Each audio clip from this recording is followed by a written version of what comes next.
नमः पार्वती पत्य। हर हर महादेव।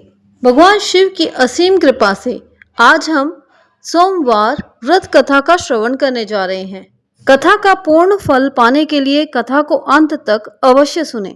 तो चलिए आज की कथा का प्रारंभ करते हैं। भोलेनाथ की कृपा से, माँ गौरी की कृपा से एक बहुत धनवान साहूकार था, जिसके घर धन आदि किसी प्रकार की कमी नहीं थी। परंतु उसको एक दुख था कि उसके कोई पुत्र नहीं था। वह इसी चिंता में रात दिन रहता था। वह पुत्र की कामना के लिए प्रति सोमवार को शिवजी का व्रत और पूजन किया करता था तथा सायंकाल को शिव मंदिर में जाकर शिवजी के श्री विग्रह के सामने दीपक जलाया करता था। उसके इस भक्ति भाव को देखकर एक समय श्री पार्वती जी ने शिवजी महाराज से कहा कि महाराज, ये साहूकार आपका अनन्य भक्त है और सदैव आपका व्रत और पूजन बड़ी श्रद्धा से करता है। इसकी मनोकामना अवश्य पूर्ण करनी चाहिए। शिवजी ने कहा, हे पार्वती, ये संसार कर्म क्षेत्र है। जैसे किसान खेत में जैसा बीज बोता है वैसा ही फल काटता है, उसी तरह इस संसार में प्राणी जैसा कर्म करते हैं वैसा ही फल भोगते हैं। पार्वती जी ने अत्यंत आग्रह से कहा, महाराज, जब ये आपका अनन्य भक्त है और इसको अगर किसी प्रकार का दुख है तो उसको अवश्य दूर करना चाहिए, क्योंकि आप सदैव अपने भक्तों पर दयालु होते हैं और उनके दुखों को दूर करते हैं। यदि आप ऐसा नहीं करेंगे तो मनुष्य आपकी सेवा तथा व्रत क्यों करेंगे? पार्वती जी का ऐसा आग्रह देख शिवजी महाराज कहने लगे, हे पार्वती, इसके कोई पुत्र नहीं है। इसी चिंता में ये अति दुखी रहता है। इसके भाग्य में पुत्र ना होने पर भी मैं इसको पुत्र की प्राप्ति का वर देता हूँ, परंतु ये पुत्र केवल 12 वर्ष तक ही जीवित रहेगा। 12 वर्ष के बाद वह मृत्यु को प्राप्त हो जाएगा। इससे अधिक मैं इसके लिए और कुछ नहीं कर सकता। ये सब बातें साहूकार सुन रहा था। इससे उसको ना कुछ प्रसन्नता हुई और ना ही कुछ दुख हुआ। वह पहले जैसा ही शिवजी महाराज का व्रत और पूजन करता रहा। कुछ काल व्यतीत हो जाने पर साहूकार की स्त्री गर्भवती हुई और 10वें महीने उसके गर्भ से अति सुंदर पुत्र का जन्म हुआ। साहूकार के घर में बहुत खुशी मनाई गई, परंतु साहूकार ने उसकी केवल 12 वर्ष की आयु जानकर कोई अधिक प्रसन्नता प्रकट नहीं की और ना ही किसी को ये भेद ही बताया। जब वह बालक 11 वर्ष का हो गया तो उस बालक की माता ने उसके पिता से विवाह आदि के लिए कहा, तो वह साहूकार कहने लगा कि अभी मैं इसका विवाह नहीं करूंगा, अपने पुत्र को काशी जी पढ़ने के लिए भेजूंगा।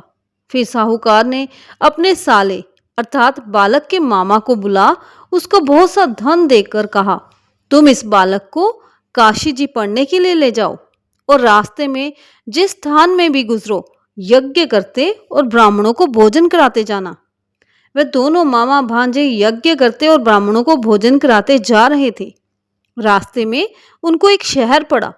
उस शहर में राजा की कन्या का विवाह था और दूसरे राजा का लड़का जो विवाह कराने के लिए बारात लेकर आया था, एक आंख से काना था। उसके पिता को इस बात की बड़ी चिंता थी कि कहीं वर को देख कन्या के माता पिता विवाह में किसी प्रकार की अड़चन पैदा न कर दें। इस कारण जब उसने सेठ के अति सुंदर लड़के को देखा तो उसने मन में विचार किया कि क्यों ना दरवाजे के समय इस लड़के से वर का काम चलाया जाए। ऐसा विचार कर वर के पिता ने उस लड़के और मामा से बात की तो वे राजी हो गए। फिर उस लड़के को वर के कपड़े पहना तथा घोड़ी पर चढ़ा दरवाजे पर ले गए और सब कार्य प्रसन्नता से पूर्ण हो गया। फिर वर के पिता ने सोचा कि यदि विवाह कार्य भी इसी लड़के से करा लिया जाए तो क्या बुराई है। ऐसा विचार कर लड़के और उसके मामा से कहा, यदि आप फेरों का और कन्यादान का काम भी करा दें तो आपकी बड़ी कृपा होगी। मैं इसके बदले में आपको बहुत सारा धन दूंगा। तो उन्होंने स्वीकार कर लिया। विवाह कार्य भी बहुत अच्छी तरह से संपन्न हो गया, परंतु जिस समय लड़का जाने लगा तो उसने राजकुमारी की चुनड़ी के पल्ले पर लिख दिया कि तेरा विवाह तो मेरे साथ हुआ है, परंतु जिस राजकुमार के साथ तुमको भेजेंगे वह एक आंख से काना है। मैं काशी जी पढ़ने जा रहा हूँ। लड़के के जाने के बाद राजकुमारी ने जब अपनी चुनरी पर ऐसा लिखा हुआ पाया तो उसने राजकुमार के साथ जाने से मना कर दिया और कहा कि ये मेरा पति नहीं है, मेरा विवाह इसके साथ नहीं हुआ है, वह तो काशी जी पढ़ने गया है। राजकुमारी के माता पिता ने अपनी कन्या को विदा नहीं किया और बारात वापस चली गई। उधर सेठ का लड़का और उसका मामा काशी जी पहुंच गए। वहां जाकर उन्होंने यज्ञ करना और लड़के ने पढ़ना शुरू कर दिया।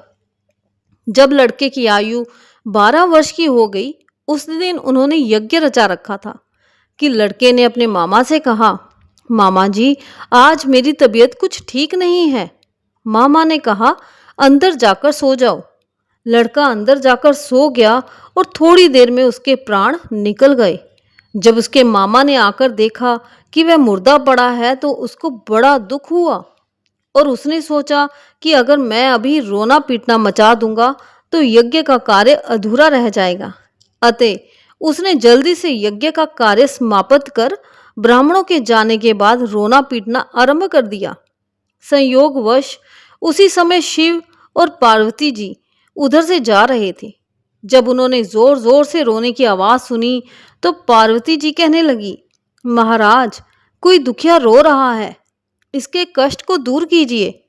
जब शिव पार्वती जी ने पास जाकर देखा तो वह एक लड़का मुर्दा पड़ा था। पार्वती जी कहने लगी, महाराज ये तो उसी सेठ का लड़का है जो आपके वरदान से हुआ था। शिवजी ने कहा, हे पार्वती इसकी आयु इतनी ही थी सो ये भोग चुका। तब पार्वती जी ने कहा, हे महाराज इस बालक को और आयु दें, नहीं तो इसके माता पिता तड़प तड़प कर मर जाएंगे। पार्वती जी के बार बार आग्रह करने पर शिवजी ने उसको जीवन वरदान दिया और शिवजी महाराज की कृपा से लड़का जीवित हो गया। शिव पार्वती कैलाश चले गए। वह लड़का और मामा उसी प्रकार यज्ञ करते और ब्राह्मणों को भोजन कराते अपने घर की ओर चल पड़े। रास्ते में उसी शहर में आए जहां उसका विवाह हुआ था। वहां पर आकर उन्होंने यज्ञ आरंभ कर दिया तो उस लड़के के ससुर ने उसको पहचान लिया और अपने महल में ले जाकर उसकी बड़ी खातिरदारी की। साथ ही बहुत दास दासियों सहित आदर पूर्वक लड़की और जमाई को विदा किया। जब वे अपने शहर के निकट आए तो मामा ने कहा कि मैं पहले घर जाकर खबर कर आता हूँ।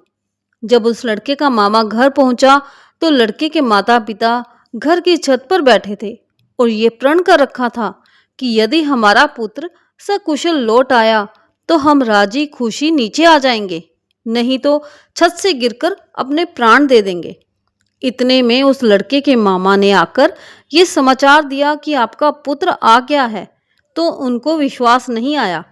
उसके मामा ने शपथ पूर्वक कहा कि आपका पुत्र अपनी स्त्री के साथ बहुत सारा धन लेकर आया है।